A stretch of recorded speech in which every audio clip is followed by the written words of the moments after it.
Hello nursing aspirant. तो आज पीडिया की क्लास में हम लोग पढ़ने वाले हैं डेवलपमेंट ग्रोथ एंड डेवलपमेंट, जो एक टॉपिक है, बहुत ही इंपॉर्टेंट टॉपिक है पॉइंट ऑफ व्यू, एग्ज़ाम के पॉइंट ऑफ व्यू से। और आज हम उसका milestone and gross motor stone development ये सब पढ़ेंगे। आज हम लोग जानेंगे कि बच्चा किस किस मंथ पे कौन कौन सी एक्टिविटीज़ परफॉर्म करता है और कैसे कैसे उसका ग्रोथ एंड डेवलपमेंट होता है। सबसे पहले हम बात करेंगे ग्रोथ एंड डेवलपमेंट का। उसके बाद हम जो फाइन मोटर डेवलपमेंट की बात करेंगे, सोशल एंड लैंग्वेज माइलस्टोन की बात अगर हम करेंगे तो उसमें सबसे पहला हमारा आता है ग्रोस मोटर डेवलपमेंट या ग्रोस मोटर माइलस्टोन, जिसमें हमारी जो लार्ज मसल्स होती हैं उनके ग्रोथ के बारे में बताया जाता है। सबसे पहले अगर हम बात करें हैं इसमें कि हमारा बच्चा नेक होल्ड अपना कैसे करता है, यानी अगर हम बच्चे को लिए हुए हैं, छोटे से बच्चे को, तो वो अपना नेक होल्ड तीन मंथ से वो अपना नेक होल्ड करने लगता है।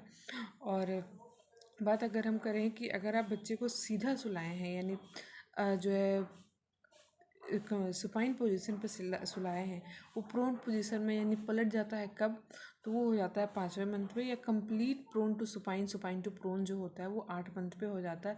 सिटिंग विदाउट सपोर्ट या सिटिंग विद सपोर्ट कैसे होता है, तो सिटिंग अगर सबसे पहले तो आप उसे कोई तकिया या पिलो मतलब लगा करके आप बिठाएंगे, तो वो होता है सिटिंग विद सपोर्ट, यानी किसी सपोर्ट के लेकर के बच्चा अगर बैठना सीख रहा है तो वो हमारा होता है 6 मंथ पे।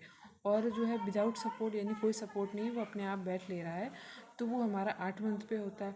और ट्राईपोड पोजीशन पे बैठना वो हमारा 8 मंथ पे होता है। उसके बाद आ जाती है बच्चा खड़ा होने लगता है, तो खड़ा होता है कुछ पकड़ करके, ये बेड हो गया, कोई दीवार हो गई है ना, पकड़ के जो खड़ा होता है वो हमारा जो है 9 मंथ पे पकड़ के खड़ा होने लगता है।